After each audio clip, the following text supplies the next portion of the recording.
నమస్కారం. Welcome to I dream. నేను మీ విజిత. ప్రస్తుతం మనతో పాటు ఉన్నారు ఇస్కాన్ టెంపుల్ నుంచి ప్రణవానంద ప్రభుజీ. ప్రభుజీతో మాట్లాడి ఆధ్యాత్మిక పరంగా ఎన్నో మంచి మంచి విషయాలు తెలుసుకుందాము. మనకు ప్రతి ఒక్కరు కూడా చెప్తుంటారు, మనం చేసుకున్న ఈ జన్మలో చేసుకున్న పాప పుణ్యాల యొక్క ఫలితమే మనం మరొక జన్మలో అనుభవించే ప్రతి ఒక్కటి కూడా ఆధారపడి ఉంటుంది అని చెప్పి. నిజంగా ఎంతవరకు ఆధారపడి ఉంటుంది? ఇదంతా నిజమేనా? ఆధ్యాత్మిక మార్గంలో నడవాలి అనంటే ఎటువంటి మనం నియమాలు పాటించాల్సి ఉంటుంది? ఆధ్యాత్మిక మార్గం వైపు గనక మనం వెళ్తే ఈ కర్మ ఫలాన్ని తగ్గించుకునే అవకాశం ఉంటుందా? ఇలాంటి మంచి మంచి విషయాలు ఇప్పుడు ప్రభుజీతో మాట్లాడి తెలుసుకుందాం. నమస్కారం ప్రభుజీ. నమస్కారం అండి. హరే కృష్ణ. హరే కృష్ణ ప్రభుజీ. ప్రభుజీ చెప్తుంటారు కదా, అందరూ కూడా మనం ఈ జన్మలో చేసుకున్న కర్మలను బట్టే మన మరుసటి జన్మలో అనుభవించే లైఫ్ ఉంటుంది అని చెప్పి. నిజంగా ఉంటుందంటారా అలా? నిజంగానే అలా ఉంటుంది కాబట్టి కర్మ సిద్ధాంతము మన సనాతన ధర్మంలో ఉన్నది. అలా లేకపోతే ఒకడు పేదవాడిలా, ఒకడు చాలా ధనవంతుడిలా, ఒకళ్ళు చాలా బుద్ధిమంతుడిగా, ఒకళ్ళు ఒక్కొక్క స్కిల్ ఒక్కొక్కడికి భగవంతుడు ఇచ్చాడు. దేని ఆధారంగా ఇచ్చారు అని అంటే పూర్వజన్మ ఫలితాన్ని బట్టి, కర్మను బట్టి ఒక్కొక్కళ్ళు ఒక్కొక్క విధంగా జన్మించారు. ఒకళ్ళు పొడువుగా జన్మించారు, ఒకళ్ళు పొట్టిగా జన్మించారు, ఒకళ్ళు భారతదేశంలో జన్మించారు, ఒకళ్ళు అమెరికాలో జన్మించారు. దేన్ని నిర్ధారించుకునేలా ర్యాండమ్ లో ఇలా ఇలా వేయలేదండి. అన్నీ కూడా మన పూర్వజన్మ యొక్క ఫలితం, పూర్వజన్మ యొక్క సుకృతం. దాని వల్లనే మనము ఒక్కొక్క జన్మ పొందటము అనేది జరుగుతుంది. మరి every action has equal and opposite reaction అని అంటారు కదా. మరి ఇప్పుడు అలా అనుభవించటము తథ్యమైనప్పుడు ఆధ్యాత్మిక మార్గంలో వెళ్ళటం ఎందుకు? ఈ పూజలు, గుడిలోకి వెళ్ళటం ఇవన్నీ ఎందుకు అనే వాళ్ళకి ఏం సమాధానం చెప్తారు ప్రభుజీ? మనకి భగవంతుని ఆరాధన చేసేది మన జీవితం మొత్తం మార్చిపోయి, మన కర్మ అంతా తొలగిపోయి, మన కర్మ మొత్తం నష్టమైపోవటము అంటే మనం కేవలం ఆనందంగా ఉండటం కోసం కాదండి. ఈ కర్మ పరంపరనే ఆపడానికి. మనం భగవంతుని ఆశ్రయించేది ఏదో సుఖం పొందటం కోసం ఆశ్రయించకూడదు. భగవంతుడు ఏం చెప్పాడు? సర్వధర్మాన్ పరిత్యజ్య మామేకం శరణం వ్రజ అహం త్వాం సర్వ పాపేభ్యో మోక్షయిష్యామి మా శుచ. అయ్యా, నువ్వు కంగారు పడకు, నన్ను శరణాగతి చెయ్యి. అసలు ఈ కర్మకే పులి స్టాప్ పెట్టడానికి, మనం కామా పెట్టడానికి ప్రయత్నం చేయొద్దు. అందరు కూడా ఎలాగైనా సరే ఈ చెడు కర్మను ఆపేసి మంచి ఫలితాలు, మంచి ఆనందాలు, మంచి అనుభూతులు రావాలి. అది జస్ట్ మనం కామా పెడుతున్నాం అంతే. మళ్ళీ స్టార్ట్ అవుతుంది ఆ కర్మ మృత్యు పరంపర అనేది. దాన్ని పులి స్టాప్ పెట్టడానికి ఆధ్యాత్మిక మార్గము. అందుకోసం మనము కంప్లీట్ గా కర్మని తొలగించుకొని భగవంతుడి యొక్క మార్గాన్ని ప్రవేశించడమే భక్తి అని అంటే, శరణాగతి అని అంటే. ఎప్పుడైతే మనం భక్తి శరణాగతి చేస్తామో అసలు మనకి, మీరు అంటున్నారు కదా కర్మ ఫలితం కర్మనే ఉండదు, ఇంకా కర్మ ఫలితం అనుభవించాల్సిన అవసరం లేదు. కానీ ఎప్పటి వరకైతే మనం ఈ పుణ్యం చేసినా పాపం చేసినా ఈ ప్రపంచంలోకి రావాల్సింది. క్షీణే పుణ్యే మర్త్యలోకం విశంతి అని అంటారు శాస్త్రంలో. ఇప్పుడు మీరు చూడండి, మీరు ఎప్పుడైనా చిన్నపిల్లల్ని మాల్కి తీసుకెళ్ళి ఉంటారు కదా ఆడిపించడానికి. అప్పుడు మీరు డబ్బులు ఇచ్చి కొంటారు కాయిన్స్. చిన్న చిన్న గేమ్స్లలో కాయిన్స్ వేసారనుకోండి, సపోజ్ ఒక కార్ లాగా ఉంటుంది, అది ఇలా ఇలా ఇలా ఇలా ఊగుతూ ఉంటుంది. మీరు ఒక 100 రూపీస్ పెట్టి 2 కాయిన్స్ కొన్నారనుకోండి, ఆ పిల్లవాడు అంటాడు, అరే అమ్మ అయిపోయింది, నాకు ఇంకా కార్డ్స్ కావాలి, ఇంకా. అరే ఎంతసేపు ఆడావో తెలుసారా, ఎంత డబ్బులో తెలుసా, 500 అయిపోయాయి. ఏం పర్వాలేదు, నాకు 1 నిమిషంలానే అనిపించింది. ఆనందం త్వరగా జరిగిపోతుందండి. ఇంత పుణ్యం చేసామనుకోండి స్వర్గంలో మనం ఇంతసేపు ఉంటాం, ఇంత పాపం చేసామనుకోండి నరకంలో ఇంతసేపు ఉంటాం. ఎందుకో తెలుసా అండి, బాధాకరమైన సిచ్యువేషన్స్ కొద్దిసేపు నడిపినా సరే అమ్మా ఇంకెంతసేపు మనకి ఎక్కువగా అనిపిస్తుంటుంది. కాబట్టి మనకి పుణ్యము సంపాదించి ఆనందంగా ఉంటామా అని అంటే మనం పుణ్యం కోట అయిపోగానే తీసుకెళ్లి మళ్ళీ ఈ ప్రపంచంలో పడేస్తారు. మనం పాపం చేస్తే నరకంలో అనుభవించాల్సి వస్తుంది, మళ్ళీ జన్మలో అనుభవించాల్సి వస్తుంది. మనకి పుణ్యము వద్దు, మనకి పాపము వద్దు. భగవంతుణ్ణి శరణాగతి చేయటం వల్ల మోక్షము పొందటం మనకి ముఖ్యం. భగవంతుడి యొక్క సేవ చేసుకోవటం మనకి ముఖ్యం. అందుకే ఆధ్యాత్మికత.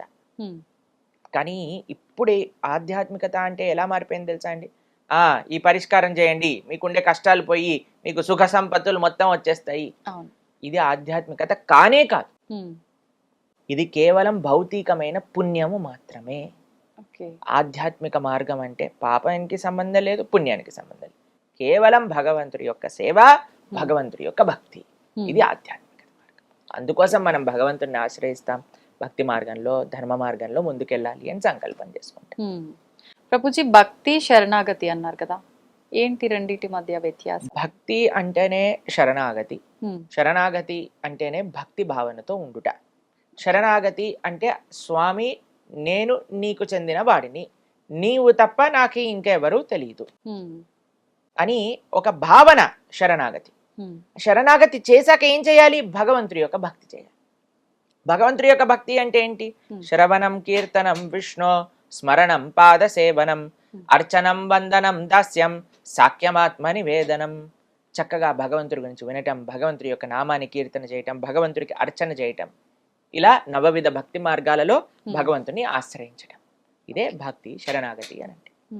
ప్రభుజీ కలియుగంలో ఇప్పుడు మనకు ధర్మం అనేది ఒకే పాదం పైన నడుస్తుంది, ఆల్రెడీ అంత అధర్మమే నడుస్తోంది అని చెప్పి జరిగే అరాచకాలు ఘోరాలు చాలా చాలా చూస్తున్నాం.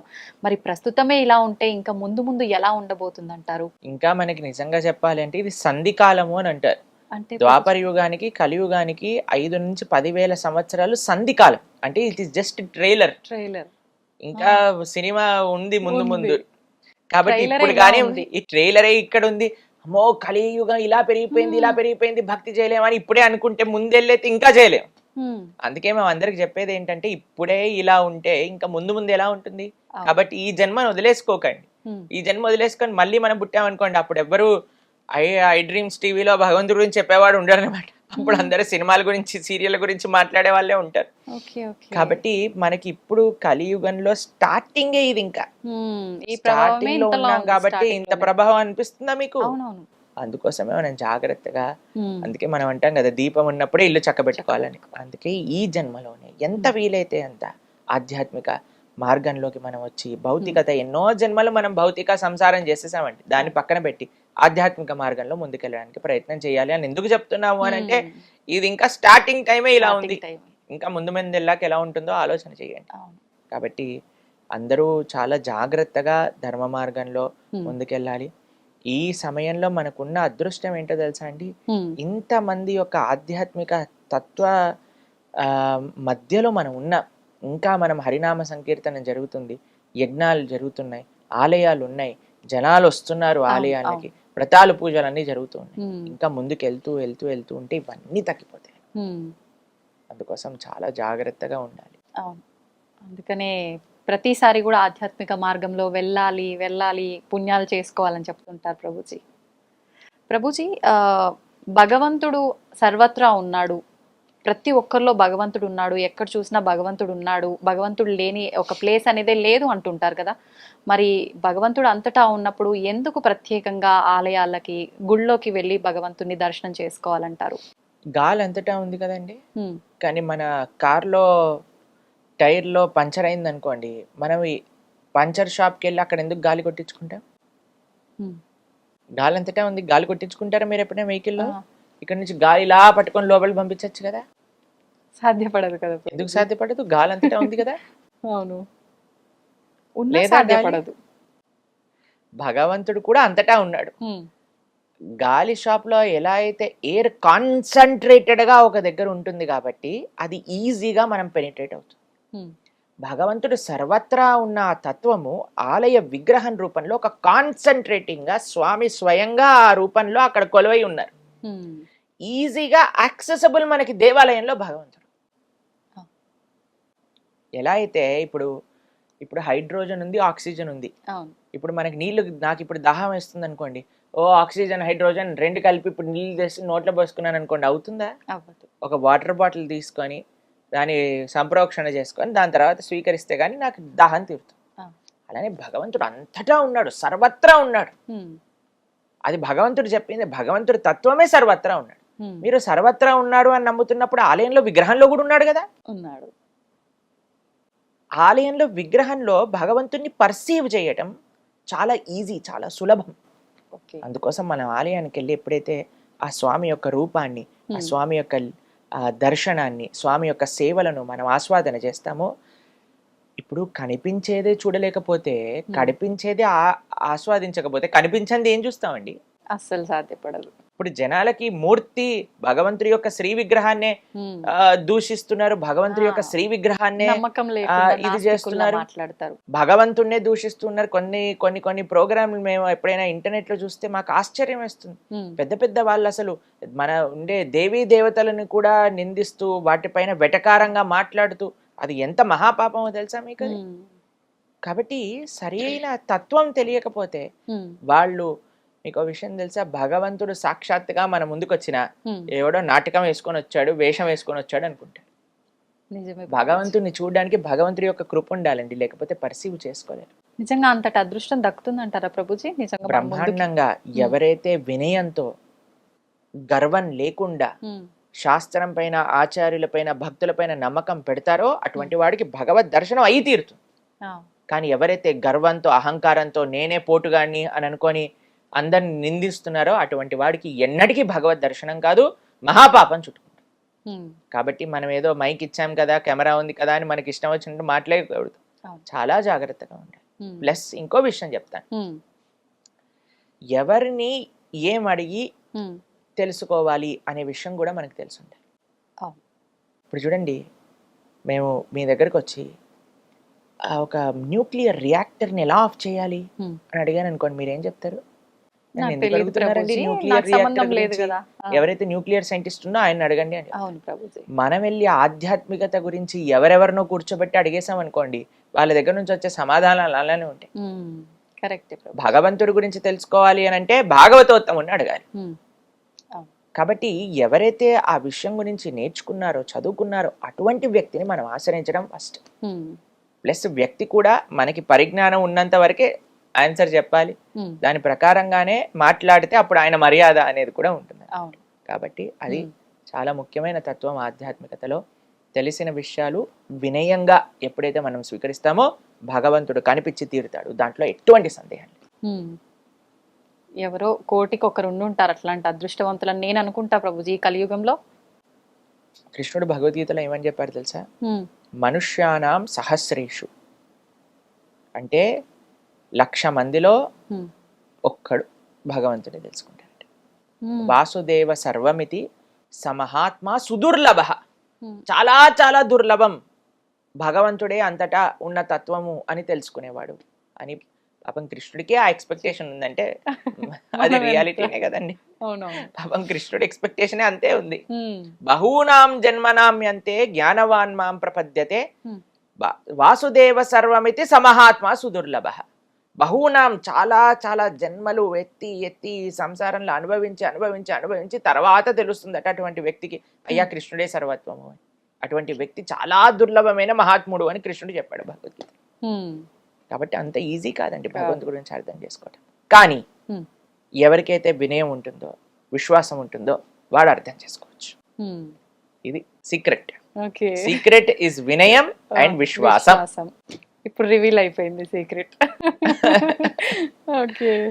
ప్రభుజీ ధ్యానం చేస్తే చాలా మంచిదని అంటుంటారు. నిజంగా ధ్యానం చేస్తే అంత మంచిదా? ఎందుకు చేయాలి అసలు ధ్యానం? మనకి మనసుని నిగ్రహించడం. ఉమ్. ఇప్పుడు మనసు ఏం చేస్తుందంటే అండి, వాయోరివ సుదుష్కరం అని భగవద్గీతలో అర్జునుడు కృష్ణుడికి చెప్తారు. మనసుని నిగ్రహించడం అనేది చాలా కష్టమైన విషయం. ఇప్పుడు చూడండి, ఒక్క నిమిషంలో మన ఇద్దరం మాట్లాడుకుంటున్నట్టే ఉంటుంది, కానీ మనసు అలా రౌండ్ తిప్పేసి వచ్చేస్తుంది అనమాట. కరెక్ట్. మేము మాట్లాడే లోపల అన్ని ప్రదేశాలు వెళ్ళిపోయి అవును. నెక్స్ట్ ఏంటి, ఎల్లుండి ఏంటి, పోయిన సంవత్సరం ఏంటి, వచ్చే సంవత్సరం ఏంటి అన్ని తిరిగేసి వచ్చేస్తుంది. అంతే. అంత కెపాసిటీ మనసుకుంది. ఆ. మనసుని నిగ్రహించడం అనేది ఎందుకు, ఒక పిల్లవాడు అల్లరి చేస్తున్నాడు అనుకోండి, అటు వెళ్తున్నాడు ఇటు వెళ్తున్నాడు ఏడుస్తున్నాడు అంటే అమ్మ ఏం చేస్తుంది, ఒక బొమ్మ తెచ్చి చేతిలో పెడుతుంది. ఉమ్. ఎప్పుడైతే బొమ్మ చేతిలో పట్టుకుంటాడో దాంతో ఆడుకుంటూ కూర్చుంటాడు. ఆడతాడు. అలా మన మనస్సు యొక్క తత్వం ఏంటి అంటే, ఇటు పరిగెత్తా అటు పరిగెత్తా, దీని గురించి ఆలోచించా, అక్కర్లేని విషయాలని నెత్తిపైన తెచ్చుకొని ఇది నా కష్టాలు, ఇది నేనే ఉద్ధరించాల్సింది అని అనవసరమైన విషయాలన్నీ మన మనసు మన పైన వేసుకుంటుంటుంది. అవును. దీన్ని ఎలా ఆపటం ఉమ్. అంటే, ఒక చిన్న పిల్లవాడికి ఎలా అయితే మనస్తత్వమో మనసు కూడా అదే మనస్తత్వం. ఉమ్. కాబట్టి మనసుకు ఒకటి ఇవ్వాలి. ఉమ్. మీకు ఒక విషయం చెప్తాను. ఆ. ఒక పిల్లవాడు తపస్సు చేశాడు అనమాట. ఒక యోగి వచ్చాడు ఆ మార్గంలో వెళ్తూ ఉంటే. ఓకే. ఆ యోగిని అన్నారు, అయ్యా ఉమ్. నేను ఇంత తపస్సు చేశాను కదా, నాకు ఏదో ఒకటి వరంగా ఇవ్వు అని అంటే ఆ యోగి సరే అయ్యా తదాస్తు, నువ్వు ఏం అడిగినా ఇస్తాను, నాకు ఒక జీనీ కావాలి అని అడిగాడు. జీనీ అంటే ఒక ఆత్మ లాంటిది అనమాట. అంటే మనం ఏం చెప్పినా చేసేది అనమాట.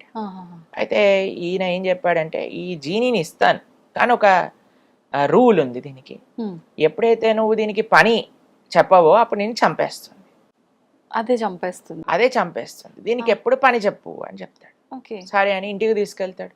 ఇంటికి తీసుకెళ్ళంగానే చూస్తాడు, ఓ ఇల్లంతా గలీజ్ గలీజ్గా ఉంది, ఇల్లు శుభ్రం చేయి, ఒక్క నిమిషంలో శుభ్రం చేసేస్తుంది, బాసనలు దోమేస్తుంది, వంట చేసేస్తుంది, ఇల్లు కడిగేస్తుంది, వరండా క్లీన్ చేస్తుంది, గార్డెనింగ్ చేసేస్తుంది. ఇంకేం పని ఉంటుందండి వీడు పని కోసం ఆలోచిస్తున్నాడు, కత్తి తీసింది చంపేయడానికి, దగ్గరకు వస్తుంది అంటే అరే ఏం చెప్పంటారు వీడికి పని అంతే, సరే ఒక పని చేయి, మెట్లెక్కు కిందికి దిగు అని అన్నాడు. సరే మెట్లెక్కుతుంది కిందికి దిగుతుంది, నేను చెప్పేంత వరకు మెట్లెక్కుతూ కిందికి దిగు అని, మెట్లెక్కుతుంది కిందికి దిగుతుంది, వీడికి ఏమైనా పని గుర్తొచ్చింది అనుకోండి అప్పుడు ఈ పని చేయమంటాడు, ఆ పని అయిపోగానే మెట్లెక్కు కిందికి దిగు, అది పైకి ఎక్కుతుంది కిందికి ఎక్కుతుంది, కిందికి దిగుతుంది. కానీ ఆపాము అని అంటే చంపేస్తుంది. మన మనసు కూడా అలాంటిది, దాన్ని దేంట్లోనైనా ఎంగేజ్ చేయలేకుండా ఖాళీగా పెట్టామనుకోండి మనల్ని పిండ ఆరేస్తుంది అనమాట. కాబట్టి అందుకే ideal mind devil's workshop అంటారు. కాబట్టి మనము ఎప్పుడైతే ధ్యానం చేస్తాం, మంత్ర ధ్యానము అని అంటాం, మనం మా భక్తి మార్గంలో కృష్ణ భక్తి సాంప్రదాయంలో నేను చేసేది మంత్ర మెడిటేషన్ అంట, మంత్ర ధ్యానం అంటే మంత్రం పఠిస్తూ భగవంతుడి పైన ధ్యానం చేయడం. మంత్ర అంటే మనత్రాయతే ఇది మంత్ర, మనస్సుని సంస్కరించేదే మంత్రము, మనస్సుని మంచి మార్గంలో పెట్టేదే మంత్రము, మనస్సుని నిగ్రహించేదే మంత్రం.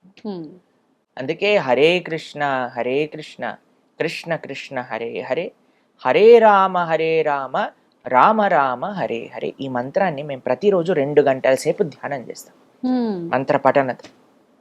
ఎందుకు అనంటే ఆ 2 గంటలు ఇప్పుడు మనం ఫోన్ ఎలా అయితే బ్యాటరీ రీఛార్జ్ అవ్వడానికి ఛార్జింగ్ పెడతామో, మన మనస్సుకి, మన శరీరానికి, మన ఇంద్రియాలకు ఒక ఛార్జింగ్ ప్రొద్దున పూట లేసా చేసేసుకున్నాం అనుకోండి, రోజంతా ఇంకా మాకు ఇంకా తిరుగులేనట్టు ఎనర్జీ వచ్చేస్తుంది అనమాట.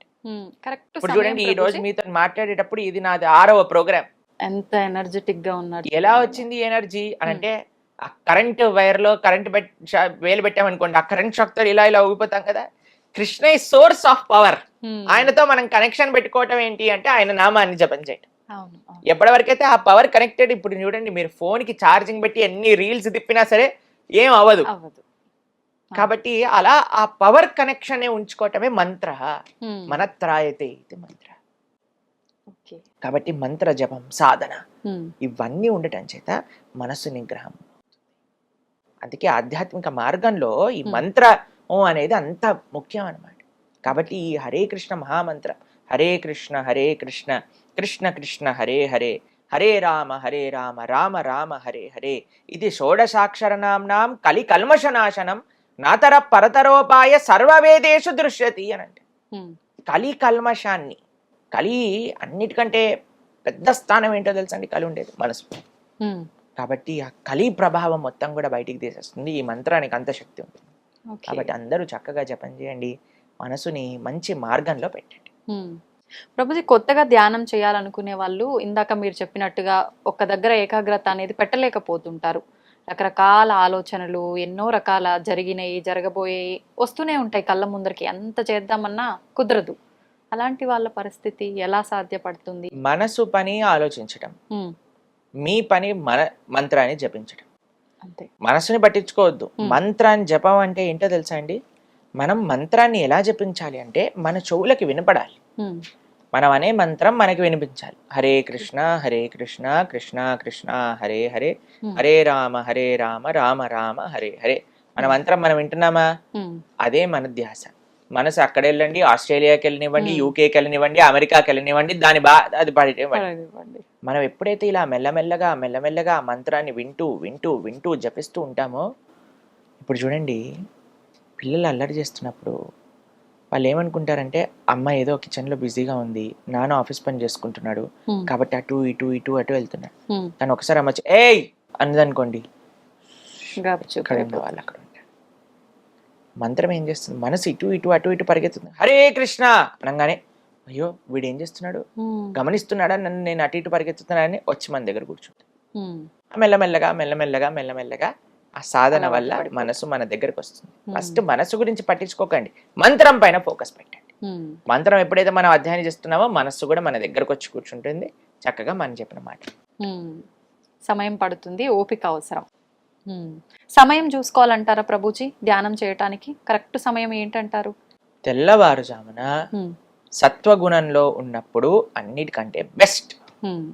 ఎందుకంటే ఒకసారి టైం ప్రోగ్రెస్ అవుతూ ఉంటే మీకు తెలుసు, అవును, పిల్లలు, స్కూలు, ఇంట్లో పనులు, వంటలు, ఆఫీసులు, పరిగెత్తటం, అప్పుడు వచ్చి మిమ్మల్ని ప్రశాంతంగా కూర్చొని జపం చేయమంటే మీకు అవుతుందా చెప్పండి? అస్సలు కుదరదు. కాబట్టి ఇవన్నీ స్టార్ట్ అవ్వక ముందే మనం జపం చేయాలి. లేకపోతే మన జపం హరే కృష్ణ హరే కృష్ణ పాలు లోపల పెట్టు, రామ్ రామ్ హరే హరే, తొందరగా వెళ్ళు బస్ టైం అయిపోయింది, ఇలా అయిపోతుంది. అవునవును. కాబట్టి ఎవరు లేవక ముందే మనం లేస్తే మన ఆధ్యాత్మిక సాధన నడుస్తుంది.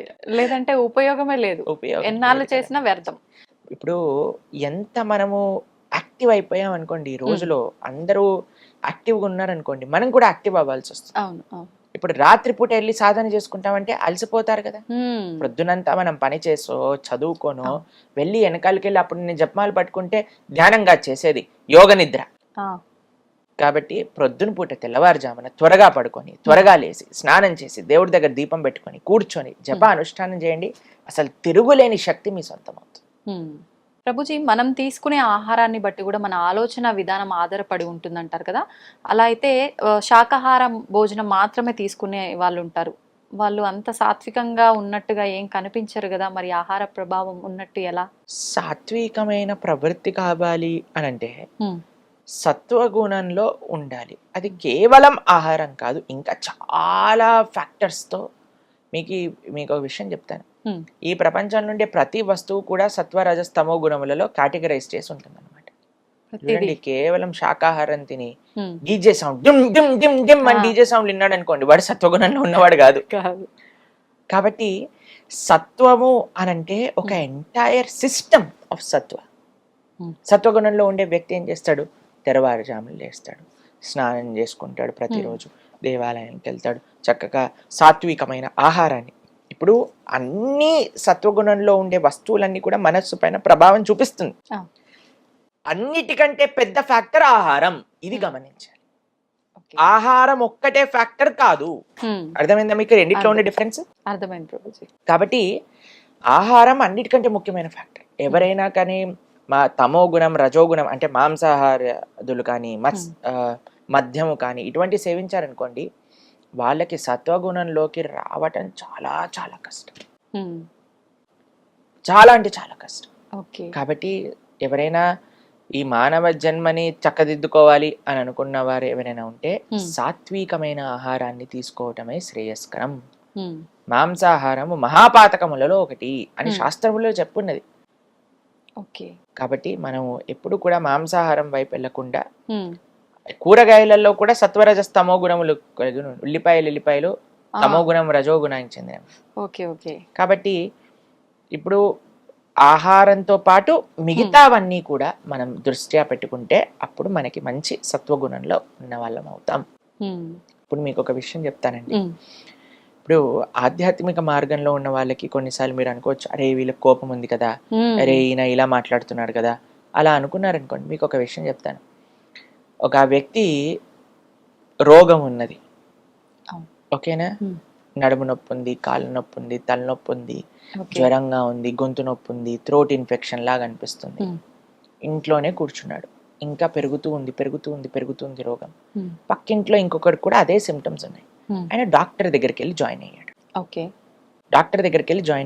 డాక్టర్ అన్నాడు, నువ్వు సెలైన్ పెట్టుకో, ఈ మెడిసిన్ వేసుకో అని. ఇప్పుడు సెలైన్ పెట్టి మెడిసిన్ వేసుకున్న మరుక్షణం మొత్తం రోగం పోతుందా? టైం పడుతుంది, కొద్దిగా టైం పడుతుంది. ఆధ్యాత్మిక మార్గంలో ప్రయాణించే వ్యక్తి రోగం ఉంది అని తెలుసుకొని డాక్టర్ దగ్గర వెళ్ళిన వ్యక్తి. కాబట్టి మెల్లమెల్లగా రోగం పోతుంది, ఎందుకంటే చికిత్స చేసుకుంటున్నాడు కాబట్టి. కానీ ఈ వ్యక్తి ఎవరైతే బయట నుంచి అరుస్తున్నాడో, వాడికి ఇంకా జ్వరం ఉంది, వాడికి ఇంకా అహంకారం ఉంది, కోపం ఉంది అన్నవాడు, వీడైతే ఇంకా హాస్పిటల్కి రావట్లేదు, ఆ ప్రయత్నమే లేదు కదా. కాబట్టి మనము ఎవరిని జడ్జ్ చేయకూడదు ఎక్స్టర్నల్స్గా, మనం వెయిట్ చేయాలి. ఆధ్యాత్మిక మార్గం దాని ఆ మనస్సు పైన ఆ మెడిసిన్ ప్రభావం చూపించి ఒకరోజు తప్పకుండా ఆయన మంచి వ్యక్తిగా మారుతారు. కాబట్టి మన డ్యూటీ ఏంటి? సత్వగుణంలో ముందుకెళ్ళటం, ధర్మ మార్గంలో ముందుకెళ్ళటం, ధార్మికంగా ప్రవర్తించడం, ఇది మనకి. ప్రభుజీ, జీవహింస, మనం మాంసాహారం తినడం అంటే ఒక జీవిని హింస పెట్టి చంపేస్తున్నాము. అసలు జీవహింస గురించి పురాణాల్లో ఏముంది? మనం ఎంత చెప్పినా మానని వాళ్ళు ఉన్నారు. అలా ఏం లేదండి, మన ప్రవచనాలు విని చాలా మంది వేలల్లో మాంసాహారాన్ని వదిలేసిన వాళ్ళు నాకు తెలుసు. సంతోషం ప్రభుజీ, నిజంగా అలాంటి మార్పు వచ్చినందుకు. చాలా మంది మన ఛానల్లో మీరు చూడండి, ఎంతో మంది మనకు చెప్తారు, ప్రభుజీ మేము మాంసాహారాన్ని వదిలేసాము, మేము ఈ రోజు నుంచి నాన్ వెజిటేరియన్ తినము అని. చాలా సంతోషం వేస్తుంది మాకు అలాంటి వాళ్ళని చూస్తే. ఇప్పుడు చూడండి, మీకు ఒక్క విషయం చెప్తానండి. మనకి ఇంత చిన్న దోమ కుడితేనే బ్యాట్ పట్టుకొని మహాభారత యుద్ధం చేసినట్టుగా ఎక్కడుందా దోమ, దాన్ని చంపేయాలి అని 4-5 బ్యాట్లు పట్టుకొని తిరుగుతారు. ఇంత పెద్ద బండ లాంటి శరీరంలో ఒక చిన్న దోమ కుడితేనే మనం తట్టుకోలేకపోతున్నాం కదా. అలాంటిది ఒక ప్రాణిని చంపేస్తుంటే మన మనసు ఎలా ఒప్పుకుంటుంది చెప్పండి? శాస్త్రంలో ఏం చెప్పారు తెలుసా? మాంసం అని మనం అంటూనే దాని యొక్క అర్థం ఏంటి అని అంటే, నేను నిన్ను ఎలా అయితే చంపుతానో నువ్వు నన్ను అలా చంపడానికి నేను నీకు పర్మిషన్ ఇస్తున్నా. అంటే ఏ ప్రాణినైతే మనం చంపుతామో వచ్చే జన్మలో ఆ ప్రాణి మనల్ని చంపుతుంది. దాంట్లో ఇంకొక చిన్న అడిషన్ అండి, ఎన్నిసార్లు చంపుతుంది అని అంటే, ఆ ప్రాణి యొక్క శరీరం పైన ఎన్ని వెంట్రుకలైతే ఉన్నాయో అన్నిసార్లు మనల్ని చంపుతుంది. ఇది వింటే ఎవ్వరు తాకరు ప్రభుజీ మాంసాహారం, భయం వేస్తుంది. అలా విన్నా సరే మారని వాళ్ళు కూడా ఉంటారు. ఎందుకంటే కానీ మన ప్రార్థన ఏంటంటే, మనం ఎవరిని ఏమనట్లేదండి, మన శాస్త్రంలో ఉన్న విషయం శాస్త్రంలో కూడా వదిలేసేయండి. మనం ఇప్పుడు చూడండి, ఏ ప్రాణి అయినా చావడానికి పుడుతుందా చెప్పండి? లేదు. ఇంట్లో కుక్కలను పెంచుకుంటారు, ఎంత అల్లారు ముద్దుగా పెంచుకుంటారు. అమ్మో మై డాగి అని. ఇప్పుడు కుక్క అన్నా సరే వాళ్ళ కోపం వస్తుంది. అవును ప్రభుజీ. ఎందుకు? దానికి ఇంకా ఒక మేకకి ఏం డిఫరెన్స్ ఉంది చెప్పండి? అది ప్రాణి ఇది ప్రాణి కదా, అది జంతువు ఇది జంతువు కదా, ఇది పిల్లలు పెడుతుంది అది పిల్లలు పెడుతుంది. దీని ఎంత ప్రేమగా చూసుకుంటుందో పిల్లల్ని, అది కూడా అంతే ప్రేమగా చూసుకుంటుంది కదా. ఒక ఆవుకి ఒక కుక్కకి తేడా ఏముంది? ఒక పందికి ఒక కుక్కకి ఏం తేడా ఉంది? ఒక కోడికి ఒక కుక్కకి ఏం తేడా ఉంది? ఒక కుక్కకి ఒక మనిషికి ఏం తేడా ఉంది? అన్నిటికీ ప్రాణి, అన్నిటికీ ఫీలింగ్స్ ఉన్నాయి, అన్నిటికీ పెయిన్ ఎక్స్ప్రెస్ చేసే ఒక మెంటాలిటీ ఉన్నది. అందరికీ ఇప్పుడు మేకని చంపాలంటే అది వచ్చి చంపు చంపు చంపు, నేను నీకోసమే పుట్టాను, నన్ను కత్తి తీసుకొని చంపాను మమ్మల్ని ప్రాధేయపడుతుందా చెప్పండి? లేదు. ఏడుస్తాయి ప్రాణులన్నీ ఎవరైనా తన ముందు జరిగేది ఏదన్నా చూసాననుకో. కాబట్టి ఆ నెగిటివిటీ, ఒక ప్రాణి చనిపోతుందంటే ఎంత ఏడుపు, ఆ ఘోష, అదంతా మన లోపలికి వచ్చి మనం కూడా తయారవుతాం. కాబట్టి మాంసాహారం తిననే కూడదు. ఇది చూడండి, మీకు ఒక విషయం చెప్తాను. ఆధ్యాత్మికంగా నో వే మాంసాహారం తినటం. Okay, the big no. Second, మానవత్వ రూపంలో ఆలోచించినా సరే మాంసాహారం అనేది చాలా పెద్ద క్రైమ్ అది. మూడో విషయం చెప్తాను, ఎన్వైరన్మెంటల్ విధంగా ఆలోచించామండి. ఒక 300 మంది తినే తిండిని ఒక ప్రాణికి తినిపించి ఆ ప్రాణిని చంపి ఒక 20 మంది తింటారు. అంటే ఎంత మంది ఆహారం వేస్ట్ అవుతుందో ఇక్కడ చూడండి. కేవలం ఒక 50 మంది 20 మంది తినే తిండికి 350 మంది తినే తిండిని ఒక ప్రాణికి తినిపిస్తున్నాం. ఎన్వైరన్మెంటల్ ఇంబ్యాలెన్స్ అవ్వడానికి ఇది చాలా పెద్ద కారణం. ఎన్వైరన్మెంటల్గా, అలానే మానవీయంగా, అలానే చూస్తే మీరు ఆధ్యాత్మికంగా, ఆరోగ్యరీత్యా మీకు 100 ఎగ్జాంపుల్స్ చూపిస్తాను. డాక్టర్స్ ఇప్పుడు మాంసాహారం వద్దు, వీగన్ అని ప్రపంచం మొత్తం కూడా వీగనిజం, ప్లాంట్ బేస్డ్ డైట్ అని వైపు వెళ్తూ ఉంటుంది, మీరు చూసే ఉంటారు. కాబట్టి ఇప్పుడు చూడండి, చాలా మంది అంటారు మనకి ఇలా కెనైన్ టీట్ ఉంటే మనం కార్నివరస్ అని. ఇప్పుడు కార్నివరస్, ఇప్పుడు చూడండి, కుక్క కానీ మీరు పులి కానీ ఏం చేస్తాయండి? అదేమన్నా వండుకొని తింటాయా? మసాలాలు వేసి తందూరి చేసుకొని తింటాయా? అది పచ్చిగా తింటాయి. కాబట్టి దానికోసమని ఆ పండ్లు ఇచ్చారు. మీరు కూడా పచ్చిగా తినండి. వెళ్ళి మార్కెట్లో ఎక్కడ మేక అనిపిస్తుంది అని పట్టుకొని యాని కొరికి తినండి, అప్పుడు మనకేం ప్రాబ్లం ఉండదు. కానీ మనం మాత్రం దాన్ని చంపి వండుకొని తింటున్నామంటే you are not meant for that. Um, plus మీకు ఒకటి చెప్తాను, ఉమ్, కార్నివరస్ యానిమల్స్ అంటే మాంసాహారం తినే జంతువులకి ప్రేగులు చిన్నగా ఉంటాయి, ఓకే. ఎందుకంటే అది తొందరగా బయటికి వెళ్ళిపోవాలన్నమాట. ఆహాహా. కానీ మనది ఆవుకి ఎలా అయితే హర్బివరస్ యానిమల్స్కి ఎలా అయితే ఇంటెస్టైన్స్ ఉంటాయో అలా మనకు ఉంటాయి. ఉమ్, అలా మనకి ఇంటెస్టైనల్ సిస్టమ్ వచ్చినప్పుడు మనం ఎప్పుడైతే మాంసాహారం తింటామో అది అరగడానికి 2-3 రోజులు పడుతుంది. ఓకే. అంటే మన శరీరంలోనే కుళ్ళిపోతుంది అన్నమాట. కుళ్ళిపోతుంది. దానివల్ల కొలెస్ట్రాల్ అని, క్యాన్సర్స్ అని చాలా ఎక్కువ మనకి రీసెర్చెస్ కూడా ఉన్నాయి. చూస్తున్నాం ప్రభుజీ ప్రెసెంట్. ఇది ఆరోగ్యరీత్యా. తర్వాత మీరు ఎన్నైనా మీరు చెప్పండి ప్రభుజీ ఏ ఫ్రంట్ లో మాంసాహారం తింటాం కరెక్ట్ అంటే ఏ ఫ్రంట్ లో కూడా మాంసాహారం తింటాం. మాంసాహారాన్ని బంద్ చేసేయాలి. కానీ ప్రభుజీ మీరు అన్నారు ఆధ్యాత్మిక పరంగా దూరము ఏ రకంగా పనికి రాదు అని. కొంతమంది అంటారు ఇప్పుడు ఆధ్యాత్మిక పరంగా అమ్మవార్లకి జంతు బలులు ఇస్తుంటారు, అది ఎప్పటి నుంచో వస్తున్న ఆచారము. అమ్మ వారు అని మీరు అంటున్నారు కదా, అమ్మ అమ్మతనము అని మనం ఒక దేవతని అమ్మ అని పిలిచినప్పుడు నీకెంత అమ్మనో ఆ మేకకు కూడా అంతే అమ్మ ఆ తల్లి. శివుడిని ఏమంటారండి? పశుపతి అని అంటారు. అంటే పశువులకి ఆయన పతి, అంటే పశువులకి ఆయన ఆయన ఒక నియంత, పశువులకి స్వామి. శివుడి యొక్క భార్యే కదండి అమ్మవారు. ఇప్పుడు ఈయనేమో పశువుని ప్రేమించే వ్యక్తి అయితే ఆవిడ్ని చంపేసైనా ముందు వేసేసే మేకని అప్పుడే నేను కృపణిస్తా అంటే ఎంత అన్యాయం చెప్పండి. అలా అమ్మవారు అంటదా చెప్పండి? అసలు ఎక్కడ ఏ శాస్త్రం నుంచి తెచ్చారు ఏంటి అసలు? అసలు అవైదికం అది. అమ్మ జగదంబ అంబిక, అమ్మతనంలో ప్రేమ ఉంటుంది కానీ అమ్మతనంలో హింస ఉండదండి. కాబట్టి పశువు బలి అనేది వైదికం కాదు. కాబట్టి అమ్మవారికి ఎవ్వరికి పశుబలి ఇవ్వటం వీలే ఉండదు. మాంసము మద్యము ఎవరైతే సమర్పణ చేస్తారో అది తామసిక ఆరాధన అవుతుంది.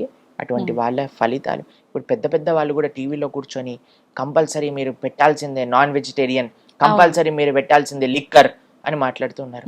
వాళ్ళందరూ పాపం సంపాదించటమే కాకుండా 10 మందికి ఆ పాపంలో భాగ్యస్వామం చేస్తున్నారు. ఈ జీవితం వచ్చింది ఈ ఒక్క పాయింట్ అర్థం చేసుకోండి. ఈ జీవితం వచ్చింది భౌతికమైన కోరికలు సంపాదించటం కోసం కాదు. ఈ జీవితం మనకి భగవంతుడు ఇచ్చింది, భగవంతుడిని అర్థం చేసుకొని భగవంతుడికి శరణాగతి చేసి ఈ జన్మ మృత్యు పరంపర నుంచి దాటి భగవంతుడి లోకానికి వెళ్ళటం. కాబట్టి దీనికి ప్రాణి హింసకి సంబంధం లేదు లేదు లేదు. ప్రభుజీ ఇంకొక చిన్న డౌట్, నేను ఒక కామెంట్ కూడా చూసా లాస్ట్ టైం మనం మాంసాహారం వీడియోకి. మనం చేసుకున్న కర్మల ప్రకారంగా మరొక జన్మ తీసుకుంటాం కదా, అలా తీసుకున్న జన్మ ఇవి జంతువులు మనకు ఆహారంగా ఉండాలని చెప్పి మళ్ళీ జన్మ తీసుకొని వచ్చాయి కాబట్టి ఇప్పుడు అవి మనకు ఆహారంగా మారిపోయాయి, భగవంతుడే సృష్టించాడు అలా అని చెప్పి ఒక కామెంట్ చూసా. దాని గురించి ఏం చెప్పాలి? బీ రెడీ, ఇప్పుడు చంపేసాయి, ఇలా ఇలా అనుకొని చంపేసాయి. ఆ జీవి పైన ఎన్ని ఎంట్రుకలు ఉన్నాయో అన్నిసార్లు చావడానికి రెడీగా ఉండు. కర్మ ఈస్ క్లియర్ అండి. నేను కళ్ళ గంతులు కట్టుకొని సిగ్నల్ క్రాస్ చేస్తా, నేను సిగ్నల్ నే చూడకుండా క్రాస్ చేస్తా, నీ కర్మ ఫైన్ కట్టాల్సిందే కదా. కట్టాల్సిందే. ఇంకా దురదృష్టవంతుడు అయితే యాక్సిడెంట్ అవుతుంది. కాబట్టి నాకు తెలియదు, నేనేం చూడను, నాకేం తెలియదు, నాకు సిగ్నల్ తెలియదు, నాకు ఈ రూల్స్ అని తెలియదు, పోనీ ఇష్టం. కాబట్టి బాధ్యత కదా.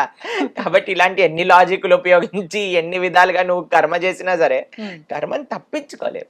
ఇది అర్థం చేసుకోవచ్చు. ఇంకొంత పాపం మూట కట్టుకుంటున్నారు. ఇప్పుడు ఒకడు మర్డర్ చేసేసాడండి, పోలీసులు వచ్చి పట్టుకున్నారు. ఏయ్ మర్డర్ చేసా పదా జైలుకి. నాకు మర్డర్ చేయటం తప్పని తెలియదు, వదిలేస్తాడా? అసలు వదలరు. చెప్పండి. కాబట్టి ఇప్పుడు నా కర్మ, వాడు నా చేతిలో చంపబడటం ఆయన కర్మ అని చెప్పాడు అనుకోండి, పోలీసు వాడు వదిలేస్తాడా? లేదు. కాబట్టి మన విచక్షణ, భగవంతుడు బుద్ధి కూడా ఇచ్చాడు కదా. అవును. కాబట్టి మన విచక్షణ ఉపయోగించి మనం ఏది మంచి ఏది చెడు అని ఆడాలి. కాబట్టి ఈ జిహ్వని కంట్రోల్ చేసుకోవటం అనేది మీకు విషయం చెప్పనా, అన్నిటికంటే ఈజీ ఆధ్యాత్మిక మార్గాలు. మిగతా ఇంద్రియములు కంట్రోల్ చేసుకోవటం కంటే జిహ్వని కంట్రోల్ చేసుకోవటం అత్యంత ఈజీ. ఎవరికైతే జిహ్వ కంట్రోల్ అవ్వదో అటువంటి వాడు ఆధ్యాత్మిక మార్గానికి పనికిరాడు, చాలా కష్టం అని చెప్పాలి. కాబట్టి మీరు ఇప్పుడు చూడండి, చిన్నప్పటి నుంచి పుట్టినప్పటి నుంచి ఒక విధంగా మాంసాహారం తిని పెరిగేవాడు పొద్దున మధ్యాహ్నం రాత్రి సాయంత్రం అర్ధరాత్రి మాంసాహారమే తిని పెరిగిన వాళ్ళందరూ కూడా వీగనిజం అంటూ ప్రాణి హింస చేయకూడదు అని పాశ్చాత్య దేశాలలో వెజిటేరియన్స్ గా మారిపోతున్నారు. మనకి ఎంత మన భారతదేశంలో పుట్టి ఇవన్నీ తెలుసుకున్న వాళ్ళని మారటంలో ఏం ప్రాబ్లం ఉంది చెప్పండి. కాబట్టి ఎంత వీలైతే అంత తొందరగా మాంసాహారాన్ని మానేయండి, లేకపోతే మహాపాపం. ఈ కర్మ, కలెక్టివ్ కర్మ కూడా మనకి తయారవుతుంది అనమాట. ఇప్పుడు కొన్ని దేశాలలో చాలా మనకి సడన్ గా హఠాత్తుగా భూకంపాలు రావటం, న్యాచురల్ కెలామిటీస్ రావటం ఎందుకు వస్తాయి అని అంటే, ఇప్పుడు కలెక్టివ్ కర్మ, అందరూ చేసే పాప కర్మ, ఆ నెగిటివ్ వైబ్రేషన్ ఒక్కసారిగా ఒక దగ్గర కాన్సన్ట్రేట్ అయితే ఇలాంటివి వస్తాయి అని కూడా రీసెర్చెస్ ఉన్నాయి. కాబట్టి మనం ఏ ప్రాణిని హింస పెట్టకుండా మనం జీవిద్దాం, ప్రతి ఒక్క ప్రాణిని జీవించే హక్కు వాళ్ళకి ఇద్దాం, అంతే అండి. మనం ఏదో సృష్టించి అందరిని ఉద్ధరించి ఏం చేయాల్సిన అవసరం లేదయ్యా. నువ్వు బ్రతుకు, వేరే వాళ్ళని బ్రతకని, అదే పెద్ద సేవ నువ్వు మానవుడిగా చేయడానికి. ప్రభుజీ, మనం ఆహారం తీసుకుంటున్నామంటే అది శాకాహారమైనా మాంసాహారమైనా, జీవులని ప్రాణం తీయడం అంటే చెట్టుకి మొక్కకి కూడా ప్రాణం ఉంటుంది కదా, మరి దాన్ని కూడా మనం తింటాం. చాలా మందికి ఇదే ప్రశ్న చేస్తారు.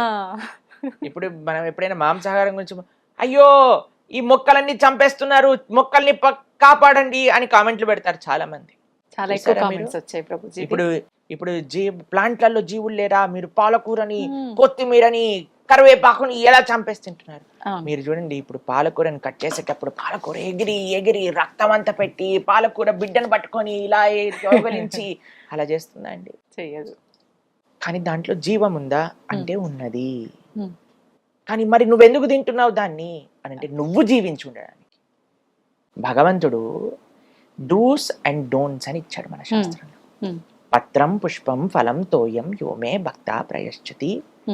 శాకాహారం ఏదైతే పత్రము, పుష్పము, ఫలము, తోయము ఇవి ఉన్నాయో వీటిని చక్కగా నువ్వు నైవేద్యం పెట్టి తీసుకో. ఇది భగవంతుడు ఇచ్చాడు. ఈ సృష్టిని ఎవరైతే తయారు చేశారో, ఇప్పుడు చూడండి, ఇండియాలో మనము ఒకలాగా కారు నడుపుతాం, అమెరికాలో ఆపోజిట్ వైపు కూర్చొని కారు నడుపుతాం. ఓకేనా? ఇది ఎవరు తయారు చేశారు రూలు? ఆ కంట్రీలో ఈ రూల్ ఉంది కాబట్టి దాన్ని పాటిస్తున్నాం కదా. ఈ సృష్టిని తయారు చేసిన భగవంతుడు ఒక రూల్ ఇచ్చాడు, అయ్యా మాంసాహారాన్ని తినకూడదు, శాకాహారాన్ని తినవచ్చును.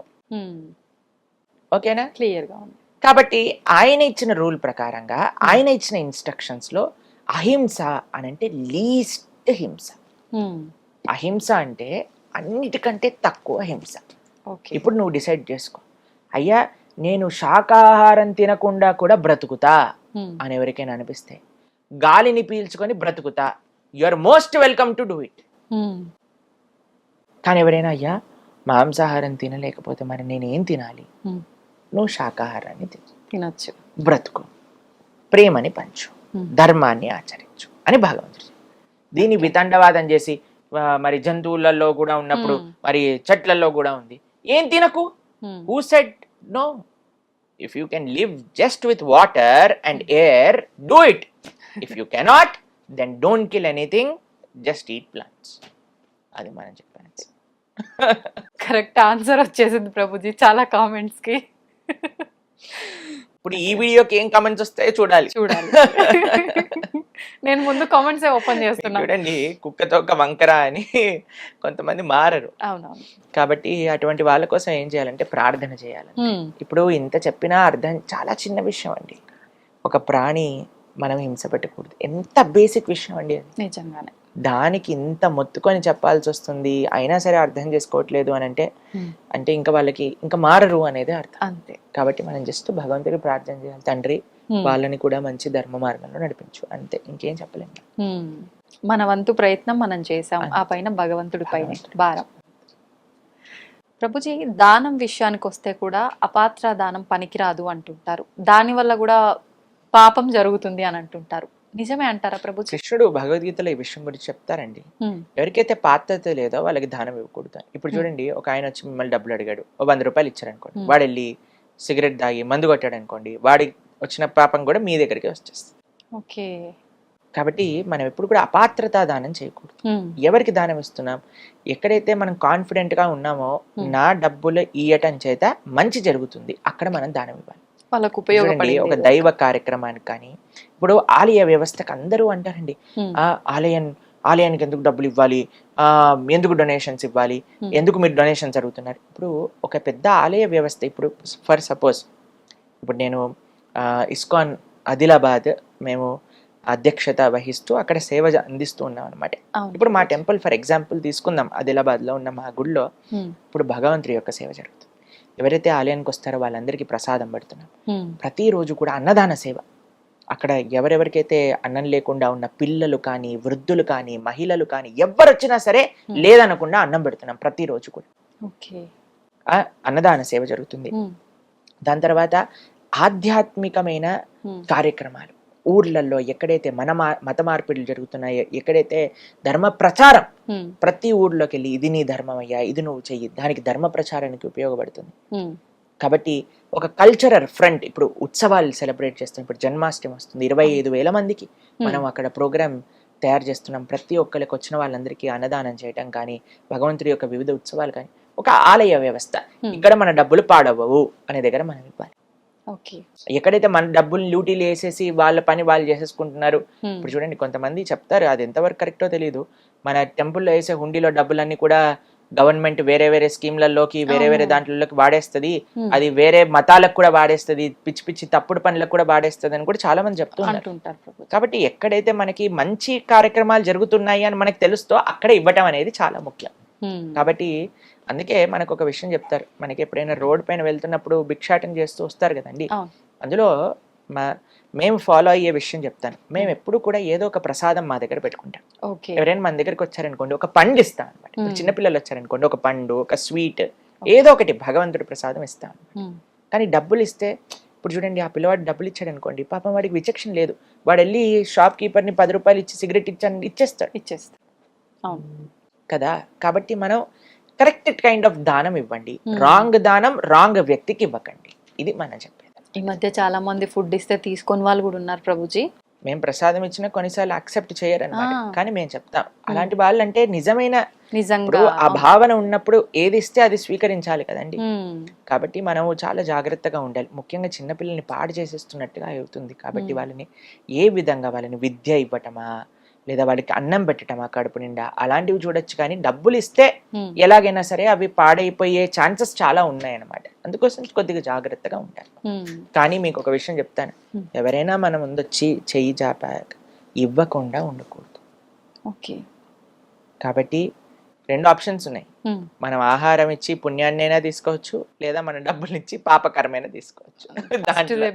జాగ్రత్తగా డిసైడ్ ఎప్పుడు మీలాగా మేము కూడా బ్యాగ్ ఒక ఆహార పదార్థాలు క్యారీ చేయాలైతే, అంతే కదా ప్రభుజీ. మేమైతే మా భక్తులందరికీ అదే విషయం చెప్తాం, తప్పకుండా ఏదో ఒకటి మీ దగ్గర పెట్టుకోండి, ఎవరు అడిగినా వాళ్ళ చేతిలో. రెండోది అయితే అడగకుండానే వస్తుంది కాబట్టి మరి కొని తెచ్చుకోవాల్సిన అవసరం వద్దు. ప్రభుజీ, శ్రీకృష్ణాష్టమి వస్తోంది, జన్మాష్టమి. అంటే మీరు తప్ప ఇంకెవరు బాగా చెప్పలేరేమో అని నా అభిప్రాయం. మీ మాటల్లో ఒక్కసారి ఆ విశిష్టత గురించి తెలియజేయండి. కృష్ణం వందే జగద్గురుం వసుదేవసుతం దేవం కంసచారూఢమర్దనం దేవకీ పరమానందం కృష్ణం వందే జగద్గురుం. భగవంతుడు యొక్క అన్నిటికంటే ప్రేమ కృపని కానీ మనం అనుభవించాలి అని అనుకుంటే భగవంతుడి యొక్క అవతారాన్ని చూడాలి. భగవంతుడు ఎంత కృపతో మనకి నచ్చిన, మనందరికీ పిల్లలంటే ఇష్టం కదండి, పిల్లలు ఏం చేసినా మనకు నచ్చుతుంది. అరే వీళ్ళందరికీ పిల్లలు ఏం చేసినా నచ్చుంది కదా, నేను కూడా ఒక పిల్లవాడిలా వస్తాను అని కృష్ణుడు పిల్లవాడిగా వచ్చి ఎన్ని లీలలు చేశాడండి. కృష్ణ లీలలు వింటూనే మన మనసు అలా కృష్ణుడి లోపల లయం అయిపోతూ ఉంటుంది. ఆ కృష్ణ లీలల్లో తన్మయత్వం పొందుతూ ఉంటాం. మనం కూడా చిన్న పిల్లలం అయిపోతాం ప్రభుజీ. ఆ కృష్ణుడు తన లీలలు చేసి ఈ ప్రపంచంలో అందరినీ ముగ్ధ మనోహరాన్ని చేయడానికి వచ్చిన రోజే శ్రీకృష్ణ జన్మాష్టమి. అటువంటి జన్మాష్టమి రోజు మనం అత్యంత కృతజ్ఞతాభావంతో భగవంతుని ఆరాధన చేయాలి. ఉపవాస దీక్షతో మంచి నైవేద్యములు, చెప్పని భోగ్ అంటారు, 56 రకాల నైవేద్యములు భగవంతుడికి చేస్తారు చాలా మంది. వివిధ రకాల స్వీట్లు చేసి భగవంతుడికి తులసితో అభిషేకం చేసి చక్కగా అలంకరణ చేసి అర్చన చేసి నివేదన, ఆరతి, తర్వాత పిల్లలందరినీ కృష్ణుడిలాగా అలంకరణ చేస్తారు, ఉట్టి కొట్టిస్తారు, పాదాలు వేస్తారు.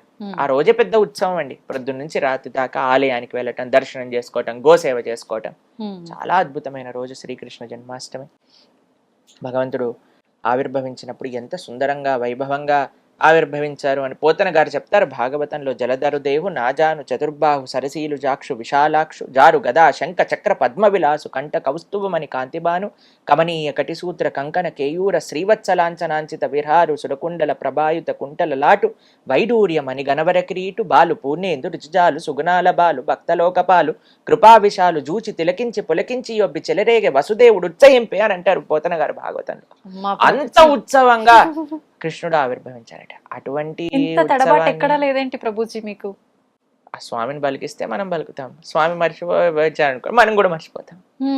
ఇదే శరణాగతి అంటే, స్వామి నేను ఇక్కడికి వచ్చి కూర్చున్నాను, నువ్వేం పలికిస్తే అది పలుకుతాం. అందరికి మంచి చేసేవి పలికించు అని ప్రార్థన చేసి కూర్చుంటాం కాబట్టి ఆ స్వామి ఏది పలికిస్తే అది పలుకుతాం. ఇంత గొప్ప ఉత్సవాన్ని మనం ఎంతో వైభవంగా కృష్ణ జన్మాష్టమి చేసుకోవాలి.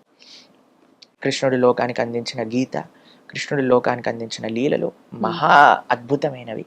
కాబట్టి మీరందరూ చక్కగా శ్రీకృష్ణ జన్మాష్టమి చేసుకొని ఆ భగవంతుడి యొక్క పరిపూర్ణ కృపా కటాక్షాలు మీ అందరిపైన ఉండాలని ప్రార్థన చేస్తూ కృష్ణం వందే జగద్గురుం. హరే కృష్ణ. ప్రభుజీ, మనకు శ్రావణ మాసం ఆల్రెడీ ప్రారంభం అయిపోయింది. శ్రావణ మాసం అనగానే శుభకార్యాలు, చాలా రకాల, ఆ నెలంతా ఒక పండగ వాతావరణం. ఆ విశిష్టత గురించి తెలియజేయండి. శ్రావణ మాసంలో వరలక్ష్మి వ్రతం చేస్తూ ఉంటారు అందరూ. లక్ష్మీదేవి యొక్క కృపా కటాక్షాలు మొత్తం మన పైన వచ్చేయాలి. కానీ ఒక విషయం ఆలోచించండి, ఆ లక్ష్మీదేవి ఏం చేస్తుంది? నారాయణుడి యొక్క పాద సేవ చేస్తుంది. కాబట్టి మన గోలు లక్ష్మీదేవిని ప్రార్థన చేయడంలో నారాయణుడి యొక్క సేవ మనకు కావాలి అని మనం భావన చేస్తూ ప్రార్థన చేస్తే. ఎందుకంటే ఇప్పుడు భర్త ఉన్న చోటే భార్య ఉండాలి అని అనుకుంటాం. కాబట్టి ఎక్కడైతే నారాయణుడు ఉంటాడో, ఎక్కడైతే నారాయణ భక్తి ఉంటుందో అక్కడే లక్ష్మీదేవి ఆనందంగా ఉంటుంది. ఇప్పుడు లంకలో కూడా సీతమ్మ ఉంది, ఆనందంగా ఉందా? ఆనందంగా ఉందా లంకలో సీతమ్మ? రాముడితో పాటు ఉంటే ఆనందంగానే ఉంటుంది. లంకలో సీతమ్మ ఎలా లేదు? ఉందా లేదా? ఉంది, కానీ బాధపడతారు. అవును. కాబట్టి మన దగ్గర డబ్బులు ఉండటం ముఖ్యం కాదండి. ఆ లక్ష్మి, డబ్బులు అంటే లక్ష్మీ స్వరూపం కదా, నారాయణుడితో ఉండటం. నారాయణుడితో ఉండటం అంటే భగవంతుడి యొక్క సేవలో ఉండటం అనేది ముఖ్యం.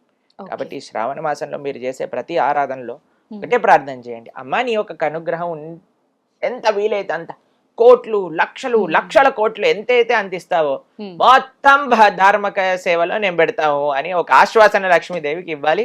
అప్పుడు బ్రహ్మాండంగా కురిపిస్తుంది ఆవిడ. మనం చేయాల్సింది ఒక సంకల్పమే. సంకల్పం, ధర్మం కోసం, దైవం కోసం మనం సేవ చేస్తాం. కృతజ్ఞతలు ప్రభుజీ, చాలా మంచి విషయాలు తెలియజేశారు. కృష్ణుడి గురించి, గొప్పతనం గురించి, ఆధ్యాత్మిక మార్గం యొక్క విలువల గురించి ప్రతిసారి మనం మాట్లాడుకుంటూనే ఉన్నాం. కానీ ఎన్నో సందేహాలు మనకు ఎన్నో కామెంట్ల రూపంలో తెలియజేస్తూనే ఉన్నారు. అవన్నీ కూడా చక్కగా వివరించారు ప్రభుజీ. హరే కృష్ణ.